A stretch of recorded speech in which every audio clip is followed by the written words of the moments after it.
எல்லா தமிழ் மக்களுக்கும் என்னுடைய வணக்கம். இன்னைக்கு நிறைய பேர் கேட்ட ஒரு வீடியோ தான் நம்ம அப்லோட் பண்ண போகிறது. மத்தி மீன் எப்படி க்ளீன் பண்ணி எடுக்கிறேன் அப்படின்ட்டு ரொம்ப ரொம்ப ரொம்ப நாளாக ரிக்வஸ்ட் வந்துட்டு இருக்கிற வீடியோ தான் இது. இன்றைக்கி நம்ம அது டீட்டெயில்டாக சொல்லி கொடுக்குறேன். டீட்டெயில்டாக இருக்கிற ஒரு வீடியோ இருக்கிறதுனால கொஞ்சம் லெங்க்த்தியாக இருக்குது இந்த வீடியோ. க்ளீன் பண்ணி எடுக்கிறது கூடவே இது எப்படி வறுத்தெடுக்கலாம் அப்படின்னு கூட நான் இதில் ஆட் பண்ணியிருக்கு. பார்த்துட்டு வரலாம். 1 கிலோ அளவுக்கு மத்தி மீன் நான் வாங்கியிருந்தேன். ஃப்ரெஷ்ஷாக இருக்கிற மீன் தான். ஃப்ரெஷ்ஷாக இருக்கிற மீன் வந்து கொஞ்சம் சிகப்பாக இருக்கும் அந்த கண்ணு சைடெல்லாம். அது பார்த்து தான் வாங்குகிறேன். பெரிய மத்தியாக கிடைக்கல, சின்ன சைஸ் மத்தி தான் நமக்கு இந்த டைம் கிடச்சிருக்கு. நெய் மத்தியோட சீசன் ஸ்டார்ட் ஆகிற டைம் தான், அதனால் சின்ன மத்திக்கும் நல்ல டேஸ்ட்டாக இருக்கும். இப்போ இது கட் பண்ணுறதுக்காக நான் கத்தி தான் எடுத்துருக்கு. இந்த மாதிரி ஒரு சின்ன ரொம்ப ஷார்ப்பாக இருக்கிற கத்தி இது வச்சுட்டு தான் எப்போவுமே மீன் க்ளீன் பண்ணுறது. அது இல்லாமல் இந்த மாதிரி சிசர் வச்சுட்டு நம்ம பண்ணலாம். எனக்கு வந்து கையில் எப்போவுமே கத்தி வச்சு செஞ்சு பழக்கம் ஆயிடுச்சு. அதனால் கத்தி தான் நான் இப்போ முதல்ல யூஸ் பண்ணுறேன். அதுக்கப்புறம் நான் சிசர் வச்சுட்டு எப்படி க்ளீன் பண்ணுறேன்னு கூட உங்களுக்கு காமிச்சு தர்றேன். உங்களுக்கு எது ஈஸியாக இருக்குமோ அது நீங்கள் பண்ணிக்கோங்க. ஆனால் கத்தி வந்து நல்லா ஷார்ப்பாக இருக்கணும். க்ளீன் பண்ணி எடுத்து வைக்கிறதுக்கு ஒரு பாத்திரம் பக்கத்துலேயே வச்சுக்கோங்க. அதுக்கப்புறம் கழுகிறதுக்காக உப்பும் பக்கத்தில் எடுத்து வச்சுக்கோங்க. மண்சட்டியில் தான் நம்ம இது க்ளீன் பண்ண மண்சட்டி தான் நல்லா இருக்கும். இருந்தால் கண்டிப்பாக மண்சட்டியை எடுத்துக்கோங்க.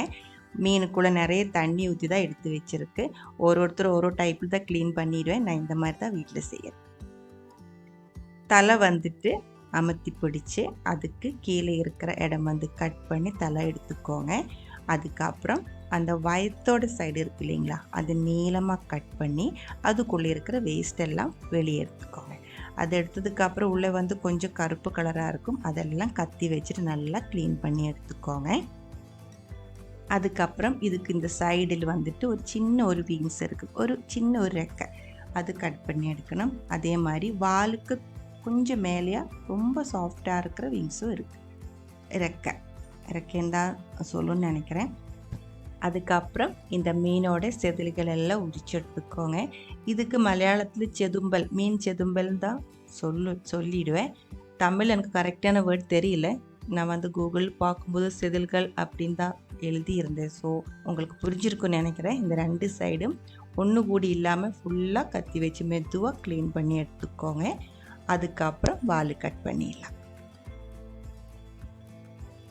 வால் கொஞ்சம் மேலே வச்சு 2 சைடும் இதே மாதிரி கட் பண்ணிவிட்டு எடுத்துக்கோங்க. ஒரு மீன் வந்து நம்ம க்ளீன் பண்ணி எடுத்துட்டேன். உங்களுக்கு கரெக்டாக புரியலன்னா இன்னும் ஒரு டைம் நான் காமிச்சு தர்றேன். மீன் எடுத்துட்டு அதோட தலை வந்துட்டு லைட்டாக அமர்த்தி பிடிச்சிக்கோங்க. அதுக்கப்புறம் இந்த மீனோட தலை கட் பண்ணும்போது அதுக்கு இந்த சைடு இருக்கும் இல்லைங்களா, அங்கே வச்சு கட் பண்ணாதீங்க. அதுக்கும் கீழே ஒரு இடம் இருக்கும், அது வச்சுட்டு கட் பண்ணிக்கோங்க. 2 சைடும் கொஞ்சம் மேலே தூக்கி கட் பண்ணுங்க.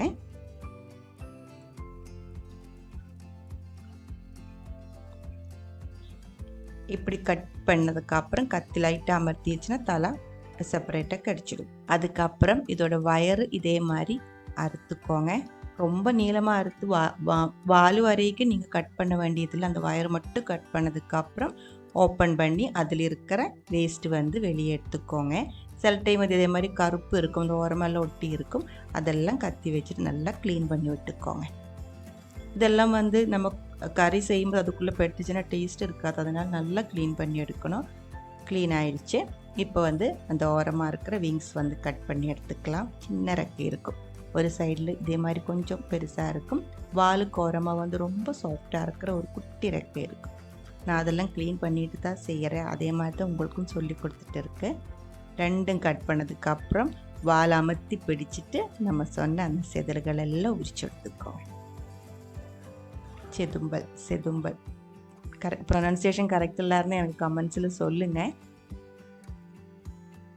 நம்ம கடையில் இருந்தெல்லாம் வாங்குகிற டைமில் அவங்க ஒரு டைம் மார்க்கெட்லலாம் வாங்கும்போது ஒரு டைம் அவங்க க்ளீன் பண்ணி கொடுப்பாங்க. இருந்தாலும் இது ஒன்றும் வந்து கரெக்டாக போகாது, அதில் பாதி அப்படியே இருக்கும். அதனால் நீங்கள் அப்படி க்ளீன் பண்ணிட்டு தான் வாங்குறேன் அப்படின்னா வீட்டில் வந்ததுக்கப்புறம் மறுபடியும் இதே மாதிரி ஒரு டைம் க்ளீன் பண்ணி எடுக்கிறது நல்லாயிருக்கும். வாலும் நல்லா கட் பண்ணி எடுத்துக்கோங்க.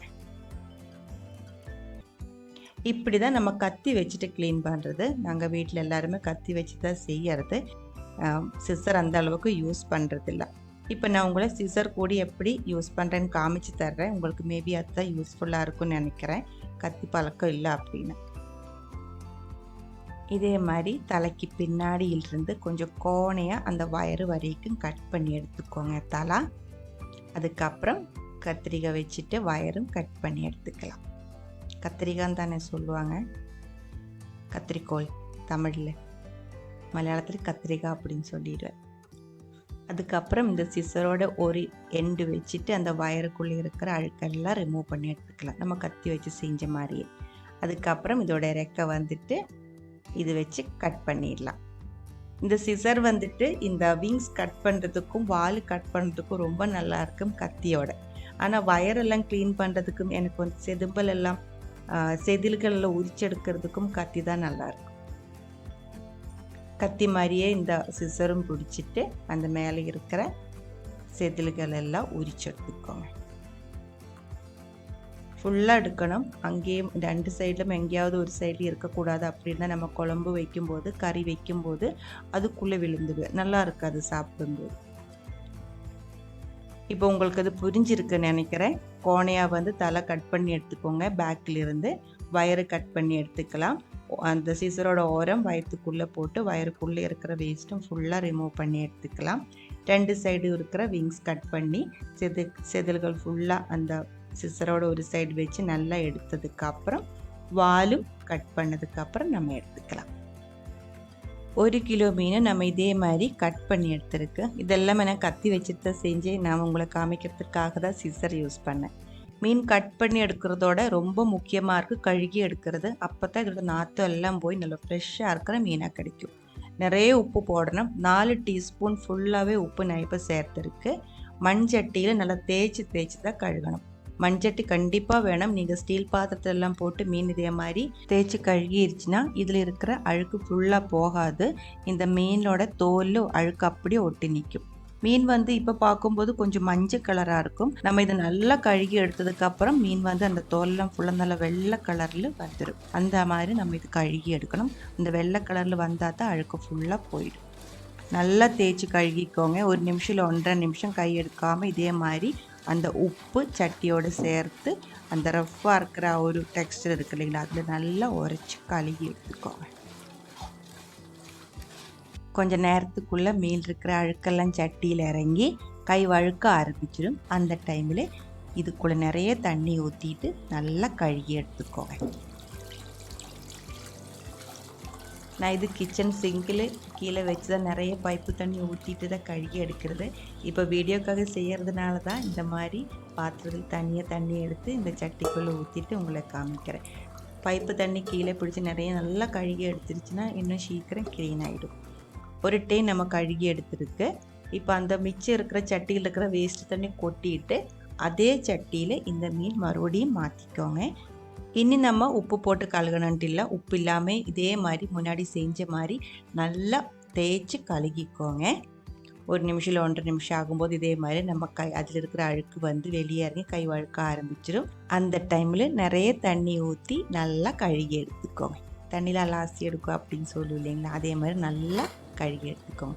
இதில் உங்களுக்கு தெரியுதுன்னு நினைக்கிறேன், மீன் இருக்கிற அழுக்கெல்லாம் வந்து வெளியே இறங்கி இருக்குது. இதே மாதிரி இன்னொரு டைம் மினிமம் கழுகணும். முதல்ல நம்ம உப்பு போட்டு நல்லா தேய்ச்சி கழுகி அதுக்கப்புறம் உப்பு போடாமல் 2 டைம் மண்சட்டி நல்லா கழுகி எடுக்கணும். Minimum 1 time. சில டைம் வந்து நம்ம வாங்குகிற மீன் வந்து அந்த அளவுக்கு ஃப்ரெஷ்ஷாக இருக்காது. ஒரு டைம் கழுகிறதுக்குள்ளே முள்ளெல்லாம் வந்து பிரிஞ்சு வர ஆரம்பிச்சிடும். அந்த டைமில் நீங்கள் ஒரு டைம் நல்லா கழுகினா போதும். மிச்ச டைம் 2 டைம் 3 டைம் ஆகுது உப்பு போட்டு தண்ணியில் நல்லா கழுகி எடுத்தால் போதும். இந்த மாதிரி தேய்ச்சி கழுகணுன்ட்டு இல்லை, அதெல்லாம் பார்த்து பண்ணிக்கோங்க. சட்டியில் நல்லா கழுகி எடுத்ததுக்கு அப்புறம் ஒரு பாத்திரத்தில் மாற்றி, இப்போ இந்த மீன் வந்து ஆல்மோஸ்ட் க்ளீனாக இருக்குது. இருந்தாலும் அந்த மீனில் 1 டைமோ இல்லை 2 டைமோ தண்ணி ஊற்றி நல்லா அலசி எடுத்துக்கோங்க. இதுவும் செஞ்சதுக்கப்புறம் மீன் வந்து கறி வைக்கிறதுக்கு இல்லை வறுக்கிறதுக்கு ரெடியாக இருக்கும். இது இருக்கிற அழுக்கு ஃபுல்லாக போருக்கு, நாற்றம் எதுவுமே இல்லை, நல்லா ஃப்ரெஷ்ஷாக இருக்குது. உங்களுக்கு பார்த்தாலே தெரியும். இந்த மஞ்சள் கலரெல்லாம் மாறி நல்லா என்ன சொல்ல வெள்ளி கலர்னு சொல்லுவோம் இல்லைங்களா, நல்லா ஒயிட் கலரில் க்ளீனாக கிடச்சிருக்கு. இப்போ இது வந்து குக் பண்ணுறதுக்கு ரெடியாக இருக்குது. உங்களுக்கு இது என்ன வேணாலும் பண்ணிடலாம். கறி வச்சுக்கலாம், வறுத்துக்கலாம், பீரை வச்சுக்கலாம், பொரியல் வச்சுக்கலாம், என்ன வேணாலும் பண்ணிடலாம். நம்ம சேனல்லும் நான் முன்னாடி நிறைய ரெசிபிஸ் அப்லோட் பண்ணி இருக்கு. மத்தி மீன் காரமாக கறி வைக்கிறது, மீன் முளகிட்டது, தேங்காய் அரைச்சி ஊற்றி எப்படி கறி வைக்கலாம், பீரை எப்படி வைக்கலாம், மத்தி மீன் பீரை, சின்ன மத்தி தான் பீரை வைக்கிறதுக்கு யூஸ் பண்ணுறது, அதோட ரெசிபி, மீன் வறுக்கிறது, இதெல்லாம் நம்ம அப்லோட் பண்ணியிருக்கு. பிடிச்சிருந்தா ட்ரை பண்ணி பாருங்கள். இப்போ நான் இந்த மீன் வறுக்கிறது எப்படின்னு கூட உங்களை காமிச்சு தர்றேன். 2 டீஸ்பூன் ஃபுல்லாகவே மிளகாய்த்தூள் சேர்த்துருக்கு. வரமிளகாய்த்தூள் தான்.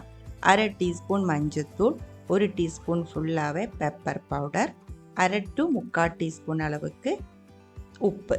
1/2 கிலோ அளவுக்கு மீன் தான் நம்ம வறுக்கிறது. இது எல்லாமே நல்ல ஒரு டைம் மிக்ஸ் பண்ணி தேவையான அளவுக்கு தண்ணி ஊற்றி பேஸ்ட் மாதிரி மசாலா ரெடி பண்ணிக்கோங்க. மத்தி மீன் ஃப்ரை பண்ணுறதுக்கு மசாலா இதுவே போதும். இல்லை உங்களுக்கு இஞ்சி பூண்டு பேஸ்ட் வேணால் அது சேர்த்துக்கலாம். 1/2 டீஸ்பூன் அளவுக்கு லெமன் ஜூஸ் வேணால் அதுவும் சேர்த்துக்கலாம். இப்போ நான் அது ரெண்டுமே சேர்க்காமல் ரொம்ப சிம்பிளாக இருக்கிற ஒரு மெத்தட் செய்கிறேன். மசாலா ரெடியாக இருக்குது. இதுக்குள்ளே மீன் நம்ம மசாலா தேய்ச்சி வைக்கணும். மீன் லைட்டாக நான் இதே மாதிரி கட் பண்ணுறேன். அந்த மாதிரி கட் பண்ணிவிட்டு மசாலைக்குள்ளே போட்டு நல்லா தேய்ச்சி விட்டுருச்சுன்னா மீனுக்குள்ளே மசாலா சீக்கிரம் இறங்கிடும். இல்லை இருந்தால் தோல் மேலே மட்டும் மசாலா ஒட்டி நிற்கும். நம்ம வறுக்கும்போது உள்ளே அந்த அளவுக்கு டேஸ்ட் இருக்காது. மேலே மட்டும்தான் மசாலாவோட டேஸ்ட் இருக்கும். அதுக்கப்புறம் எல்லாமே நல்லா மசாலைக்குள்ளே மிக்ஸ் பண்ணி எடுத்துக்கோங்க. ரொம்ப சின்ன மீனாக இருக்கிறதுனால தான் எல்லாமே சேர்த்தோன்னா இதே மாதிரி மிக்ஸ் பண்ணுறேன். பெரிய மீனாக இருக்குது அப்படின்னா ஒன்றா எடுத்து மசாலா தனியாக நம்ம தேய்ச்சி எல்லா இடம் ஒரே மாதிரி வர்ற மாதிரி எடுத்து வைக்க வேண்டியது இருக்கும். இது உடனே வறுக்காமல் 10 நிமிஷம் அப்படியே இருக்கட்டும். மசாலா மீனுக்குள்ளே நல்லா இறங்கட்டும். சின்ன மீனாக இருக்கிறதுனால தான் 10 நிமிஷம் சொன்னேன். இன்னும் கொஞ்சம் பெரிய மத்தி தான் நீங்கள் எடுக்கிற அப்படின்னா 20 நிமிஷமாவது மசாலா தேய்ச்சி இதே மாதிரி வைக்கணும். அப்போ தான் உள்ள மசாலா நல்லா இறங்கி நல்ல டேஸ்ட்டே கிடைக்கும். இல்லை இருந்தால் மேலே மட்டும்தான் அந்த மசாலா டேஸ்ட் இருக்கும். மீனோட உள்ளே பச்சையாகவும் இருக்கும். வறுக்கிறதுக்காக தேங்காய் எண்ணெய் தான் நான் ஊற்றியிருக்கு. ரொம்ப கம்மியான அளவுக்கு போதும். தேங்காய் எண்ணெயில் மத்தி மீன் வறுக்கும்போது கிடைக்கிற டேஸ்ட் ஆயில் வறுக்கும்போது கிடைக்கிறதில்ல. ஸோ உங்களுக்கு முடிஞ்ச தேங்காய் எண்ணெய் எடுத்துக்கோங்க. இல்லை இருந்தால் நீங்கள் ஆயில் கூட எடுத்துக்கலாம். மீடியம் ஃப்ளேமில் எல்லா சைடும் ஃப்ரை ஆகிற மாதிரி மாற்றி மாற்றி வச்சு வறுத்து எடுத்துக்கோங்க. இந்த மத்தி மீன் ஃப்ரையோட வீடியோ நம்ம முன்னாடி அப்லோட் பண்ணியிருந்தது தான். அதனால தான் கொஞ்சம் ஃபாஸ்ட்டாக நம்ம சொல்லி போகிறது. நல்ல ஒரு மனம் கிடைக்கிறதுக்காக நிறைய கருவேப்பிலையும் சேர்த்து வறுத்தெடுத்துக்கோங்க. அவ்வளோதான். மத்தி மீன் எப்படி க்ளீன் பண்ணுறேன், எப்படி வறுத்தெடுக்கலான்ட்டு ஒரு வீடியோ நம்ம இப்போ ரொம்ப டீட்டெயில்டாக அப்லோட் பண்ணியிருக்கு. உங்களுக்கு இது புரிஞ்சிருக்குன்னு நினைக்கிறேன். மறுபடியும் ஏதாவது டவுட்ஸ் இருந்தால் கமெண்ட்ஸில் கேட்டுக்கோங்க. நீங்கள் இது வரைக்கும் நம்ம சேனலுக்கு கொடுத்துட்ருக்கிற சப்போர்ட்டுக்கு ரொம்ப ரொம்ப நன்றி. உடனே பார்க்கலாம் இன்னும் ஒரு ரெசிபியோட. அது வரைக்கும் வணக்கம்.